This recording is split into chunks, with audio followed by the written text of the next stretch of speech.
It's the Ross Tucker Football Podcast. Oh, yeah, it is. But it's not just any Ross Tucker Football Podcast, because I never do that. My promise is to bring it for each and every one of you every single episode. If you ever feel like I don't, call me out on it on social media at Ross Tucker NFL, at Ross Tucker Pod. Email me over at rosstucker.com or ross at rosstucker.com. We are presented, of course, by DraftKings, and we are talking quarterback tiers with Mike Sando from The Athletic today. He has the best, most logical, most comprehensive, best sourced quarterback rankings in the biz, period. We'll get into that momentarily. I love it. I think this is almost an annual thing to get Mike on the show right when as training camps open, right after his article posts. You need to read it. It's worth it. I'm a huge fan, by the way, of The Athletic. I don't like all the pop-up ads and video. Just let me read. Okay, just let me read what Mike wrote. That's what I'll pay that whatever it is a month to not have to deal with all the other crap. Little commercial for The Athletic they didn't even pay for right there. We will have Greg Cosell, a little more quarterback talk tomorrow here on the Ross Tucker Football Podcast. And I'm going to announce some winners. So spread the word today. I didn't pick a winner yet. Spread the word via social media, quote tweet, retweet, anything you want to do. Sponsors, take advantage of Express Clothing, Athletic Greens, Yummy, whatever it is, UFOS.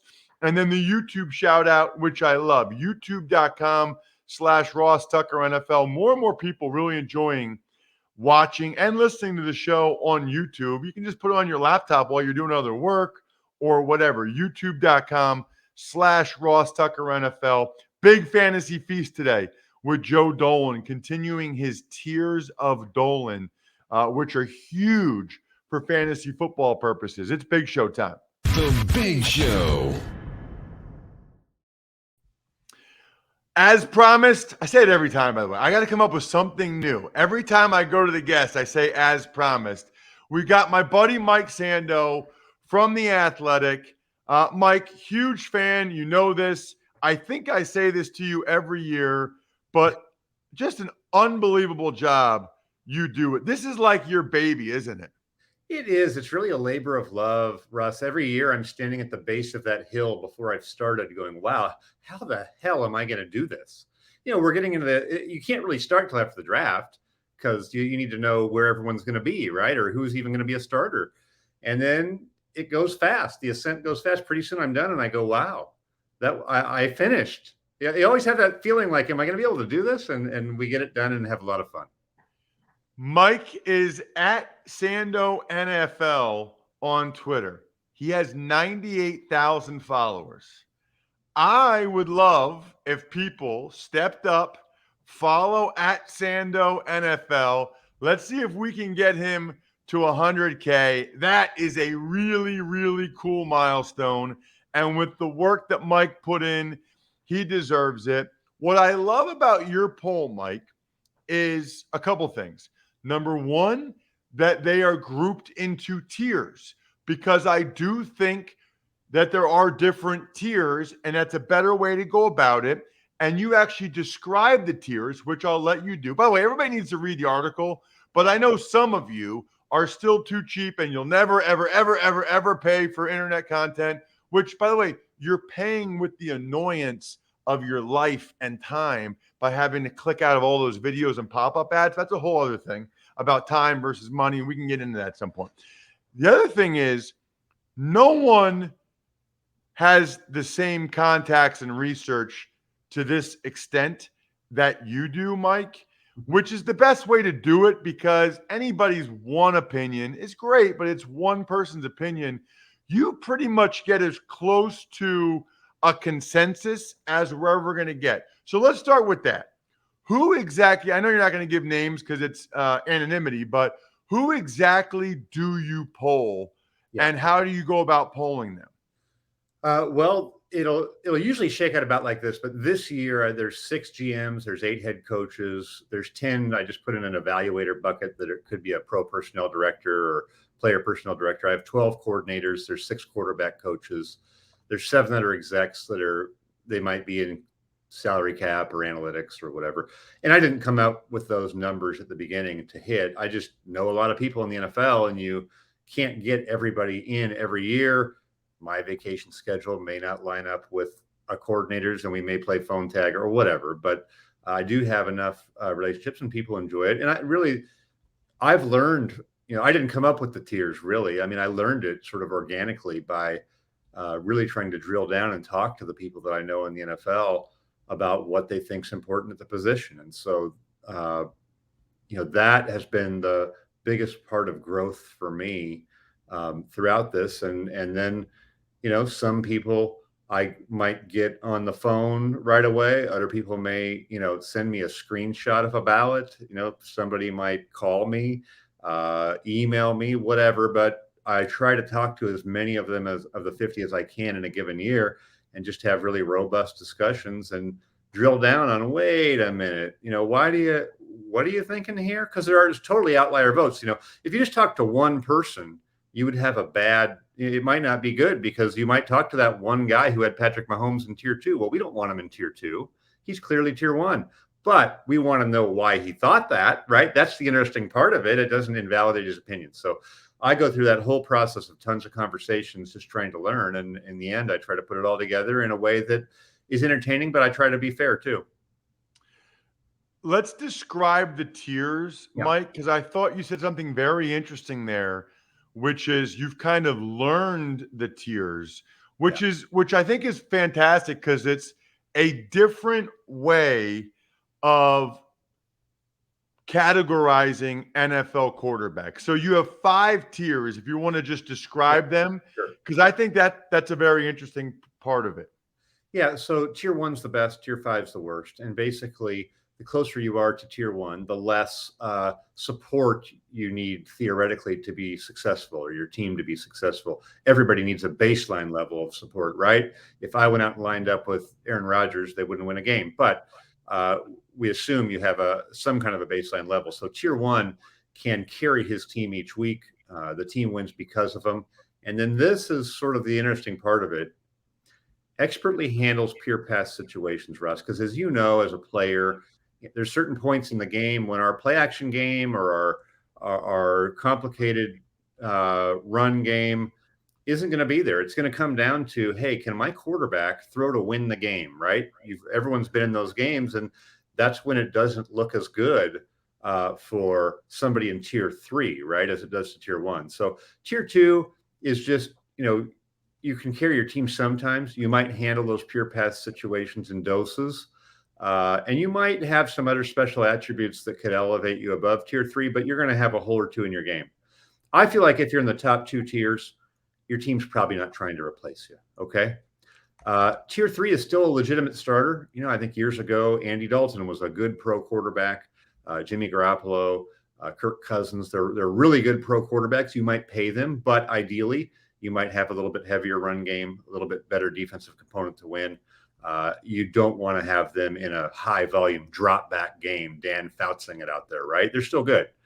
Tier 4 is basically, maybe the journeyman guy who might start the season as the starter, but wouldn't go the distance. You might think of Ryan Fitzpatrick in recent years, good, but not your guy long-term. Or a 4 could be, hey, after Patrick Mahomes' first year, he'd only started 1 game. He's in the poll. Let's just put a 4 on him, because we haven't seen enough, even if we like him more than that. And tier 5, there's almost no one in tier 5. We had 1 this year in Geno Smith, and there's no one who doesn't like Geno Smith. It's just, hey, that's not really a starter. We don't think that's somebody who should be in the mix. Who are the new guys this year in tier 1? Because that's always the thing that gets people most excited. I'm not going to, by the way, maybe I will just for the benefit of it, but I highly encourage everybody to read the article, because you got to see the quotes from the people that Mike polled. But tier 1, he's got Aaron Rodgers, Patrick Mahomes, Tom Brady, Josh Allen, Justin Herbert, Joe Burrow, and those are the 6 guys in tier 1.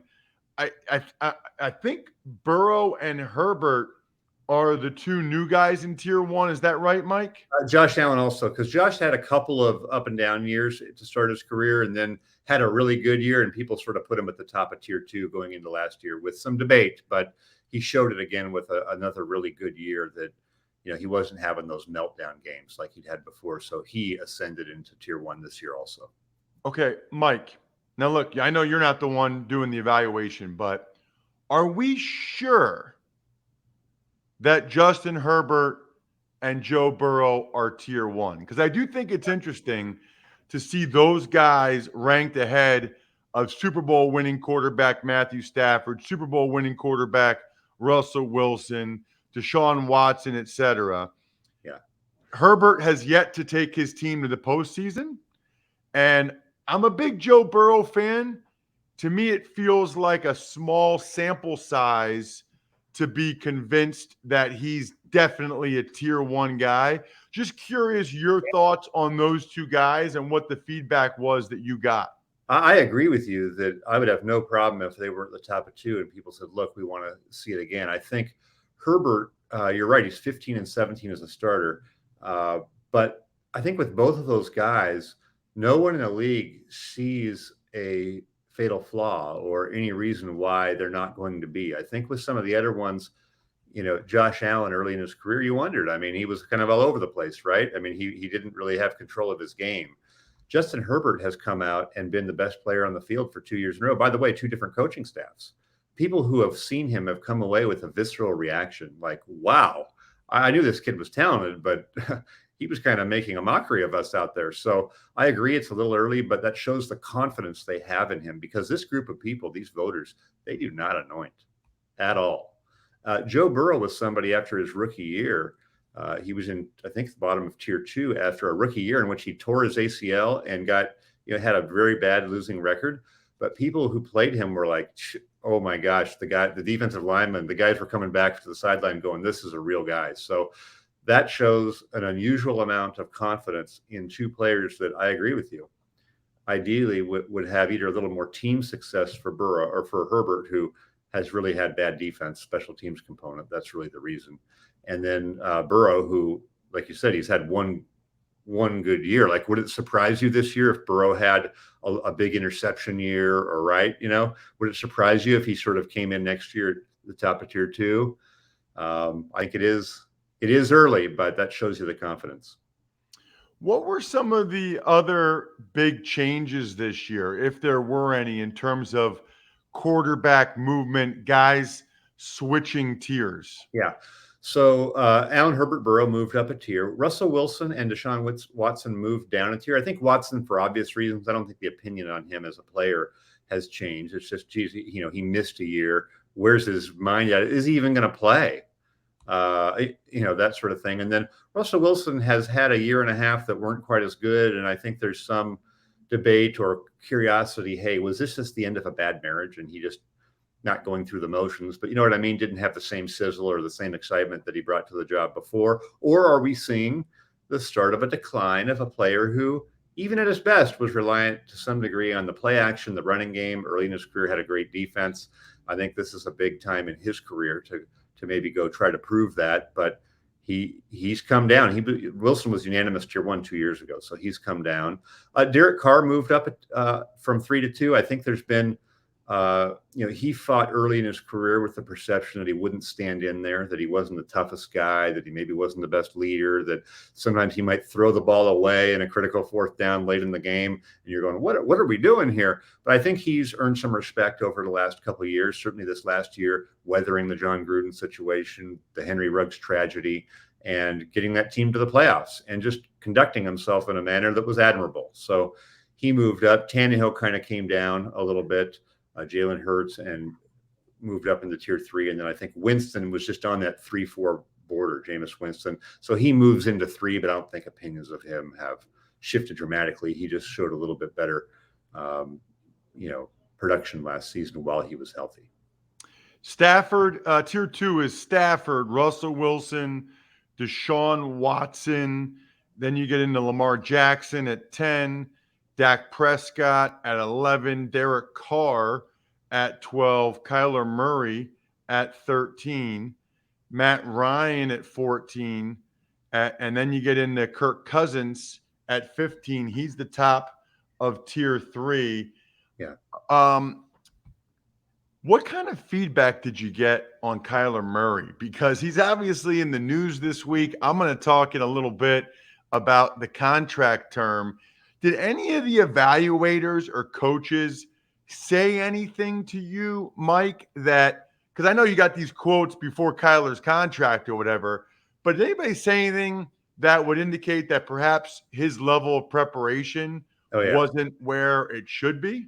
Absolutely. And you can kind of read between the lines probably over the last couple of years on some of the quotes that I've used in there. I think one person said, something along the lines of a little bit more of a wide receiver, individualistic mentality than you would normally have for a quarterback.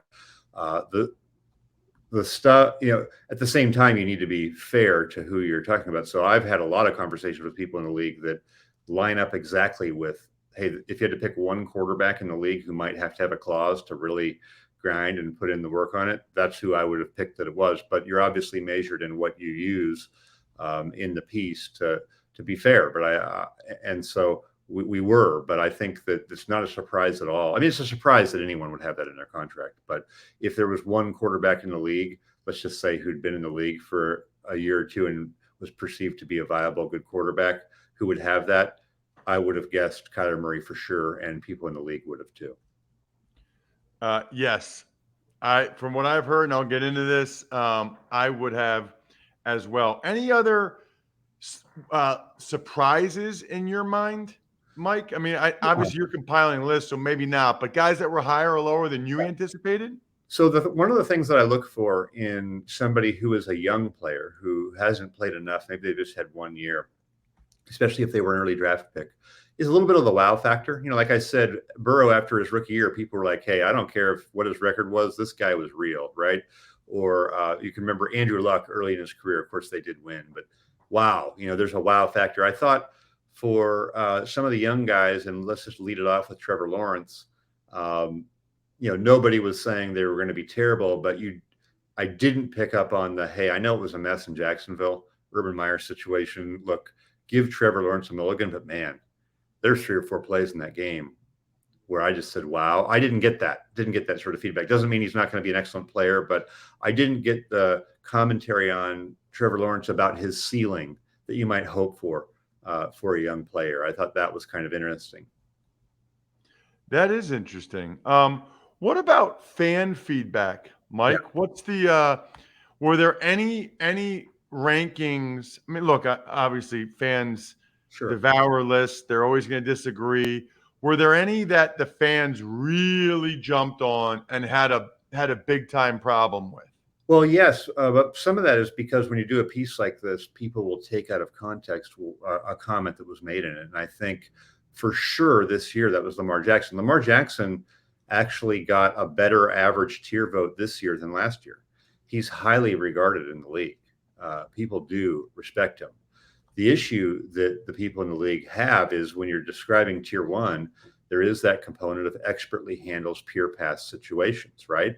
And that is a deal breaker for people in the league, most people in the league. Like, I don't care how great you are in other areas. If you can't do that, that's a limitation that could hold you back in the playoffs. That could hold you back against a top team that has a great defensive plan that week. They can reduce the game to you having to throw the ball. That is the only reason why Lamar Jackson, as great as he is not in tier 1 as a quarterback. So I had a bunch of context and quotes in the piece, but one of them was talking about exactly that. Hey, without the pure pass component and being better at that, I don't care if he wins 12 MVPs. You can't put him in tier 1. Well, somebody, it was ESPN or social media or somebody, put out just that one part of the quote. I don't care if he wins 12 MVPs, he's not tier 1. Well, if you're just drinking your morning coffee and you see that, you go, God, that's a jerk saying that. What are they saying about Lamar Jackson? That, don't they like him? And they do. But it's really in the context of what do you have to be tier 1? And I do think that pure pass component is part of it, to be in there and really be able to take your team all the way as consistently. Right. And by the way, Matthew Stafford and Russell Wilson, Deshaun Watson aren't tier one either. So that's not like a huge knock to not be a tier one quarterback. Right. But Lamar being the MVP, and sometimes when you watch the game, you're like, oh, this is the best player on the field. So you say, well, wait, why isn't that tier one? And I think it's the pass component of it. Everybody in the league pretty much agrees that he's, uh, a great runner and a good but not great passer. He's not the top tier of the passers. So that's always a dilemma. When somebody has those components, do you put them all the way up in tier one? How good would you have to be?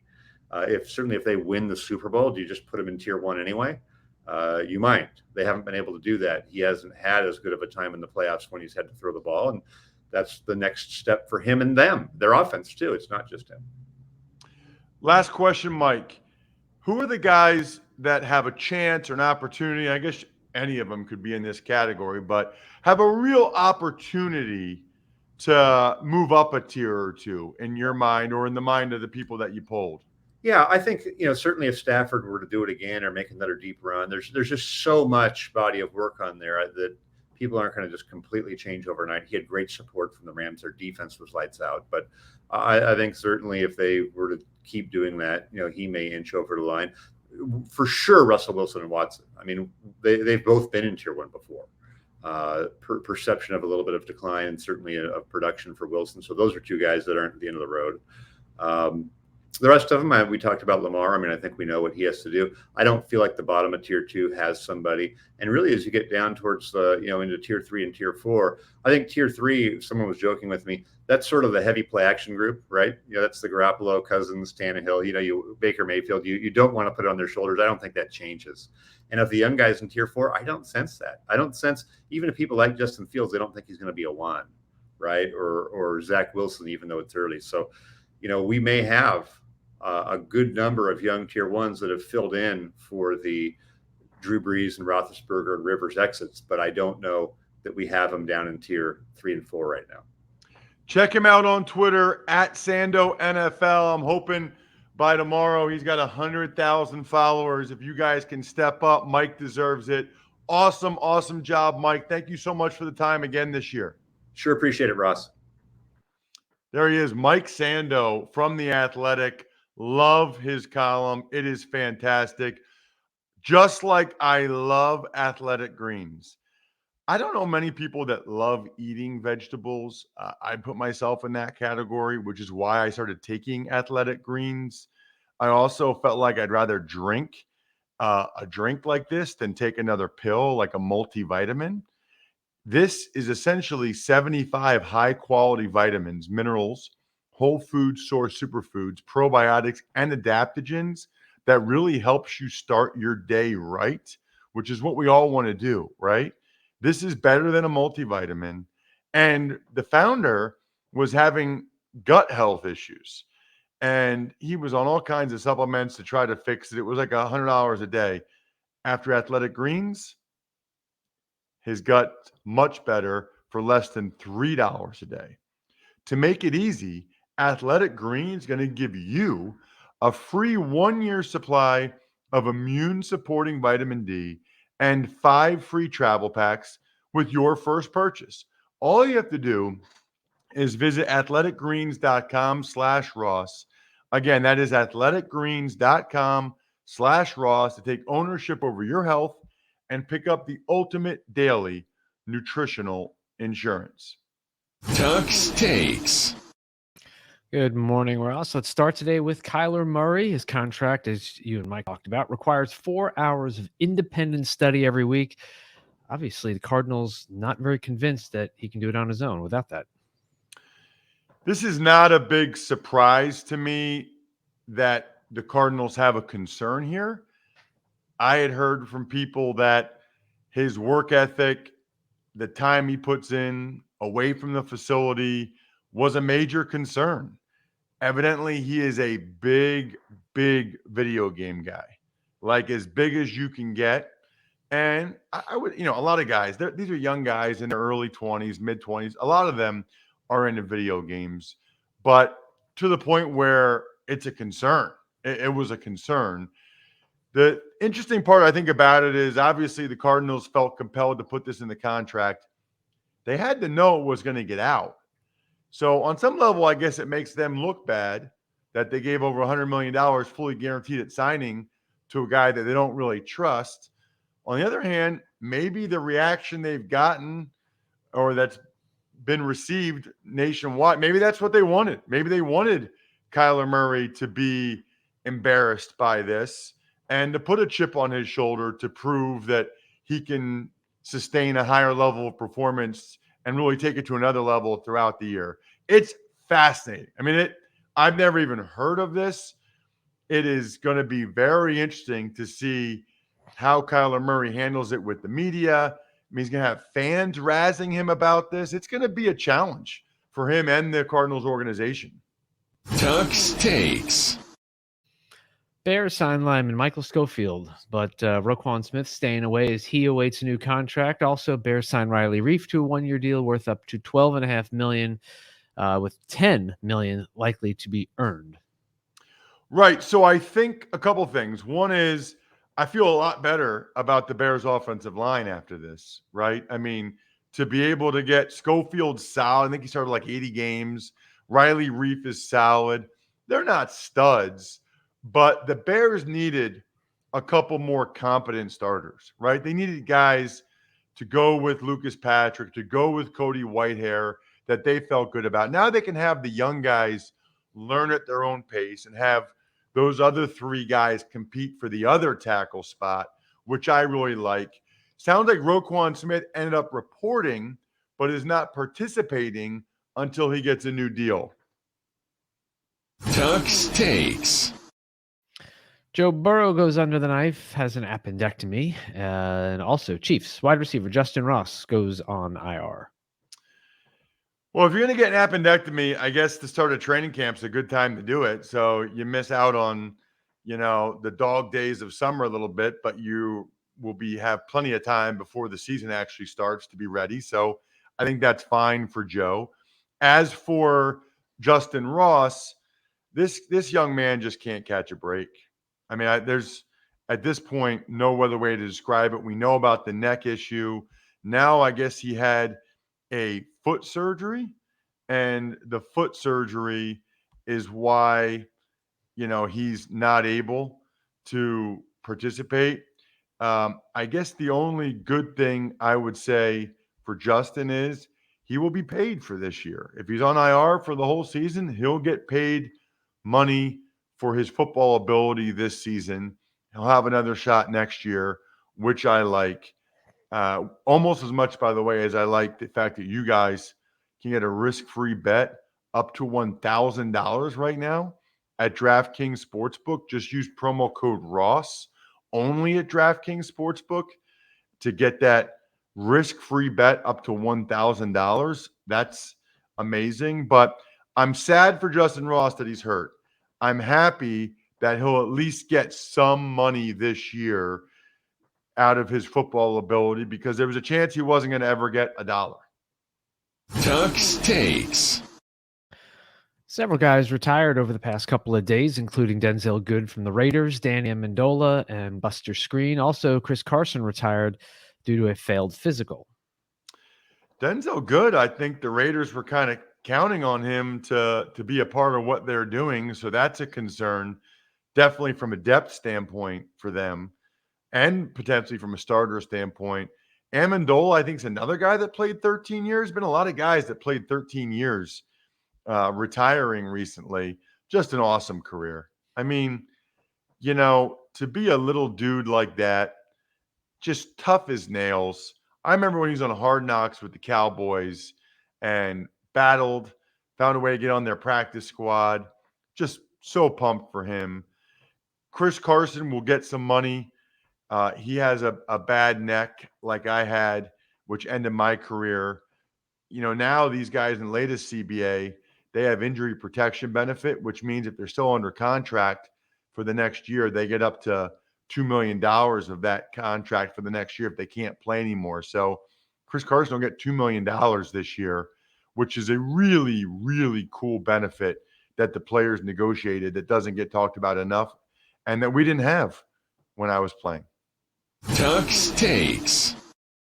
Now on to the guys who recently got signed. Let's talk about Bucks wide receiver Julio Jones.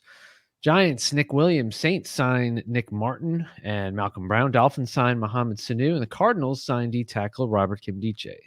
Right. This happens a lot this time of year.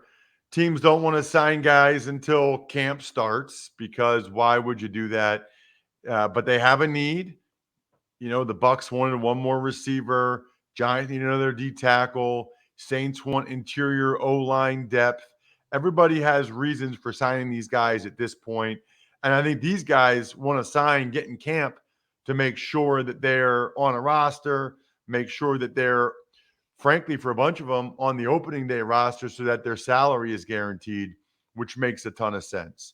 Speaking of a ton of sense, how about being able to get a shout out for your business at the end of every show for $100 a month? That is insane, insane value. I can assure you. Ask some of the people that advertise on the show. The shout outs go to Pizza Boy Brewing, Sporticulture, HumanHeadNYC.com, SteakhouseSports.com, Go-Bengals.com, and Evergreen Economics. Greg Cosell tomorrow. Check out Even Money yesterday. That was great with Chris Farley. Anyway, I think we're done here. Thanks for listening to the Ross Tucker Football Podcast. Make sure to also subscribe to the Fantasy Feast, Even Money, Business of Sports, and College Draft. All available at Apple Podcasts, rosstucker.com, or wherever podcasts can be found.